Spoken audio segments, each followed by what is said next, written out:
I'm Ryan with Competitive Cyclist, and this is the Yeti 575.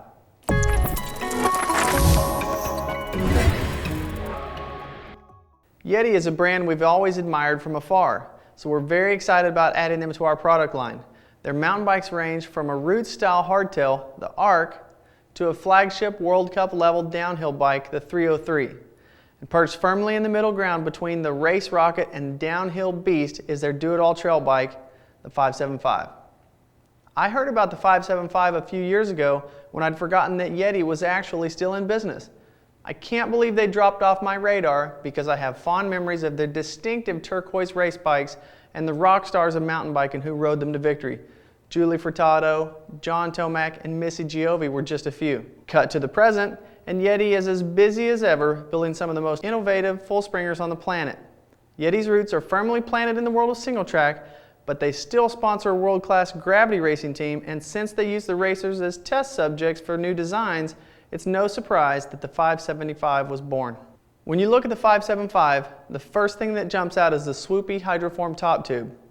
The droop in the top tube serves as a connection point for the top eye of the rear shock, so all the suspension loads get transferred into the long axis of the top tube.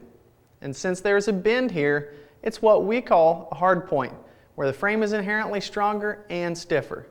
So the result is that it's the smartest place to attach the shock, which is an RP23 with a fit damper.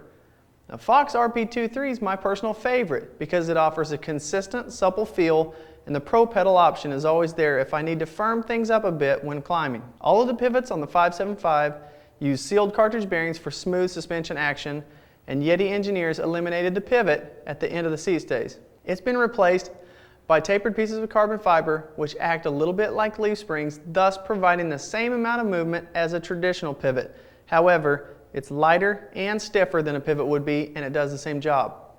Another thing I like is the clean looking cable and hose routing. As you can see, everything is routed neatly beneath the down tube.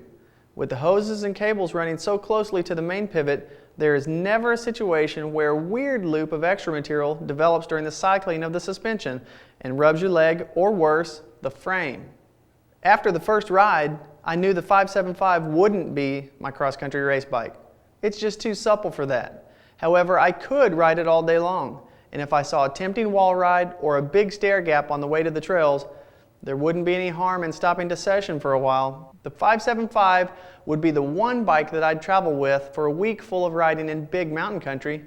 Though it might be less optimal than your race bike, it can be pedaled up long grades with reasonable efficiency. And when the trail gets really rough or points downhill, the 575 really shines. The Plush Mid Stroke on the rear suspension gobbles up baby head-sized rocks and keeps you glued to the trail no matter how technical it gets. The Yeti 575 is available in sizes extra small through extra large and comes in 4 colors. If you have any questions about the 575 or any of Yeti's other mountain bikes, feel free to call us or send an email to mtb@competitivecyclist.com.